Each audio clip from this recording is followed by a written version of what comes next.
Rat Utopia. Experiment of 1960, a tale of rats, science, and surprising discoveries. Imagine a special place where rats live in a big, comfy space with lots of food and friends. Sounds nice, right? But as we'll see, this experiment wasn't just about rats having fun. It taught us big things about how animals, and maybe even people, behave. Behavioral sync is a term coined by ethologist John B. Calhoun to illustrate a breakdown in behavior caused by overpopulation.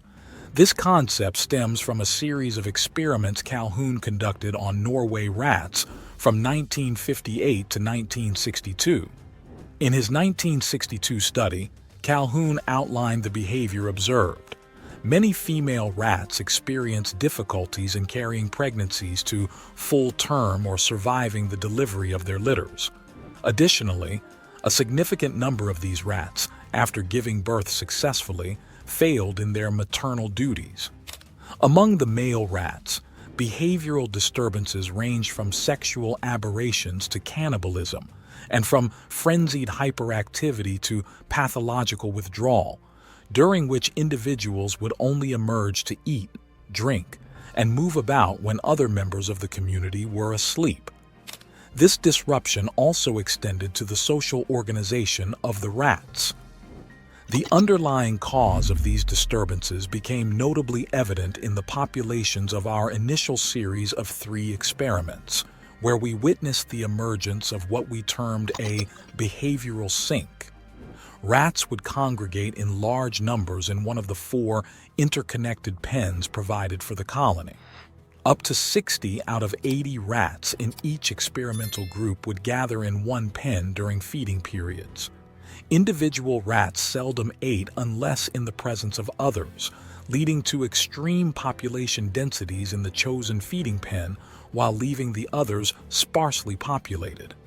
In experiments where the behavioral sink occurred, infant mortality rates soared, reaching as high as 96% among the most disoriented groups within the population. Calhoun initiated his early experiments with rats on farmland in Rockville, Maryland, commencing in 1947. While employed at the National Institute of Mental Health, NIMH, in 1954, Calhoun conducted numerous experiments involving rats and mice. Initially, he housed 32 to 56 rats in a 10 by 14 foot cage within a barn in Montgomery County.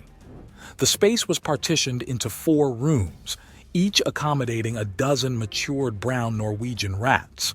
Ramps facilitated movement between the rooms, with abundant resources provided, including water, food, protection from predators, disease, and weather. The rats thrived in what was termed rat utopia, or mouse paradise. Expanding on his earlier rat experiments, Calhoun devised the mortality-inhibiting environment for mice in 1968, a 100 by 100 1-inch cage designed to sustain an expanding population with replenished food and water. In his renowned Universe 25 Inches experiment, the mouse population peaked at 2,200, despite the habitat being built for 4,000. As population density increased, the mice displayed abnormal, often destructive behaviors, such as refusal to court and females abandoning their young. By the 600th day, the population faced extinction, as the mice, though physically capable of reproduction, had lost the social skills necessary for mating. Calhoun retired from NIMH in 1984, but remained engaged with his research until his passing on September 7, 1995. The concept of behavioral sync encapsulates a curious phenomenon observed in rat populations, wherein these creatures voluntarily congregate in high densities. This behavior is thought to originate from prior experiences of involuntary overcrowding. It is hypothesized that individual rats, habituated to the presence of others during feeding, come to associate food with the companionship of their peers. Despite attempts by researcher Calhoun to alleviate this behavior through adjustments in experimental conditions, mortality rates only saw marginal decreases, while the adverse effects of overcrowding persisted. Furthermore, scholars have posited that Calhoun's investigations transcended mere physical density, delving into the realm of social interaction intensity. Social density emerged as a pivotal factor in comprehending the array of behaviors exhibited by the rat colonies under study. Calhoun's methodological approach often employed anthropomorphic language, a tactic aimed at rendering his findings accessible to the broader public. Through the use of relatable terminology, he sought to bridge the gap between complex scientific concepts and lay understanding, facilitating the dissemination of his research beyond academic circles. In essence, the notion of behavioral sync sheds light on the intricate dynamics of social behavior within confined spaces, offering insights not only into rodent populations, but potentially applicable parallels within human societies. It underscores the significance of social density and interaction patterns in shaping behavioral outcomes, highlighting the complexity of group dynamics and their repercussions on individual well-being. As such, Calhoun's pioneering work not only deepened our understanding of rodent behavior, but also catalyzed broader discussions regarding the interplay between social structures, environmental conditions, and psychological health across species boundaries. Calhoun himself interpreted the fate of the mouse population as a metaphor for the potential destiny of humanity. He described the breakdown in social order as a spiritual death, drawing parallels to the concept of second death mentioned in the biblical verse Revelation 2:11. Controversy surrounds the implications of Calhoun's experiments. Psychologist Jonathan Friedman conducted studies in 1975 involving high school and university students to assess the effects of density on human behavior. Despite concerns, Friedman's experiments revealed no significant negative impacts on stress levels, discomfort, aggression, competitiveness, or overall well-being. Published in 1962, Calhoun's article in Scientific American coincided with a period of heightened public interest in overpopulation and had a significant cultural impact.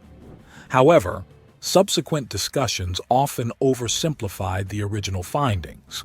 It's important to recognize that Calhoun's work carries a nuanced message distinct from other publications, such as Paul Ehrlich's controversial book, The Population Bomb. Calhoun's concerns primarily centered on the potential consequences of a surge in human population, particularly the risk of urbanization leading to societal dysfunction. Transitioning from a state of overpopulation to a potentially irreversible underpopulation trend poses significant societal challenges.